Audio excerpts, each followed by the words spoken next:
It's time for Animaniacs. But is it Animaniacs as we know it? All we know is that Steven Spielberg is returning as executive director, that Hulu will be releasing the new episodes in about 2020, and the only writer announced so far is Wellesley Wild, who has previously worked on programs such as Family Guy, Dads, and the film Ted 2. He has not previously worked on Animaniacs. This has caused some of us fans, including those on the Animaniacs Revival page on Facebook, to be a little worried. We've seen what happens when reboots epically fail, when the creators of the original content are not involved in the reboot, and the studio doesn't even ask if people in the original show want to be involved. I'm looking specifically at you, Powerpuff Girls Reboot. I would really, really like the former writing staff of Animaniacs to be asked to work on the show again, along with the original voice actors. You may be thinking, why am I making such a big deal out of this? Isn't this just a silly cartoon? Well, I'd pretty much answer no. On the face of it, Animaniacs looks like a fairly standard American kids cartoon, with zany animation and antics that could be reproduced by a different studio in a different time period fairly easily, as we've seen with animated characters such as Mickey Mouse and his friends, and the Looney Tunes gang. Animaniacs, understandably, is strongly based on these shows and the characters in them, paying homage to generations of zany slapstick comedy and fantastic comedic timing. However, if Animaniacs had pretty much just been about the slapstick and the good animation, it would have been good, but it wouldn't have been noteworthy. Arguably, it wouldn't have nearly as dedicated a fan base as it possesses today.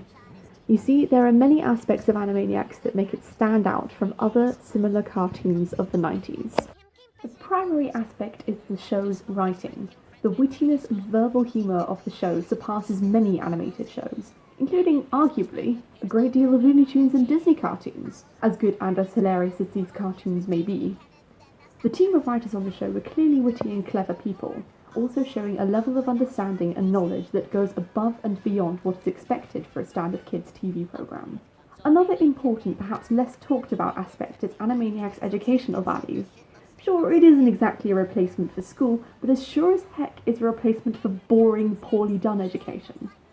Being involved in academia and spending a great deal of time studying and learning, I'm one of those people who believe that education is only really boring if it isn't being done right. Animaniacs takes a lot of trivia and general knowledge that would otherwise not garner a huge amount of interest, and make it into something memorable, engaging, fun, and understandable. Even adults could learn from episodes of Animaniacs. Seriously, want to know a few of the countries in Africa? Even if they're out of date, but let's forget about that. Maybe you want to memorise the names of the US states and their capitals.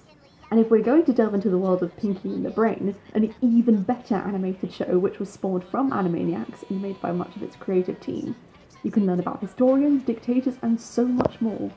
Because Animaniacs had such a colourful cast of characters, a few spin-off shows were created featuring characters from the original Animaniacs.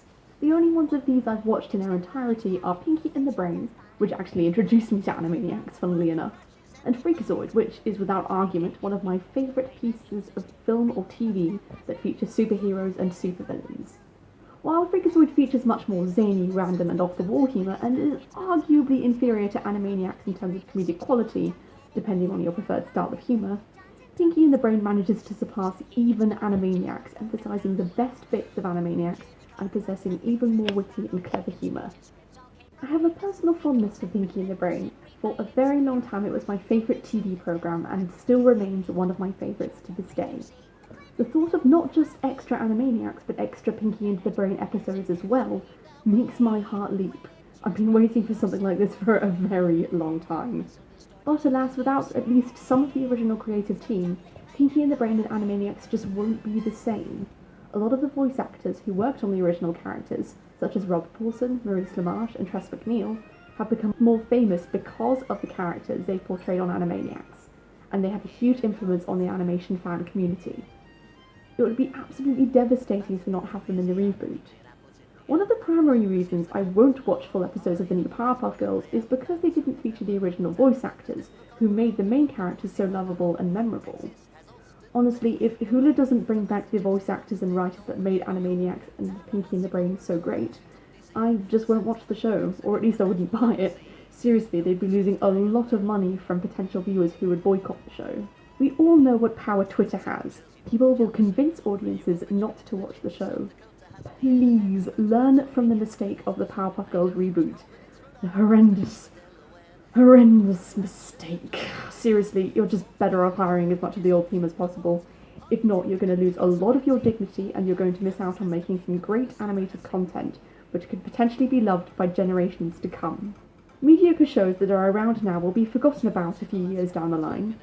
It's those ones which are well made, well written and well acted that leave a good impression and stand the test of time, even if they are littered with current pop culture references. Please, please, please, I implore you, Hulu, don't do the wrong thing, do the right thing, do the smart thing. It's a good idea, not a bad idea. If you do the right thing, I will support the reboot in any way possible. I will share episodes with my willing, or likely unwilling, friends. I will become vocal about the upcoming episodes on Twitter. I will promote until my voice is sore and I have carpal tunnel syndrome. Just please, you need to not mess up. Thousands of fans are counting on you. Please don't let us down.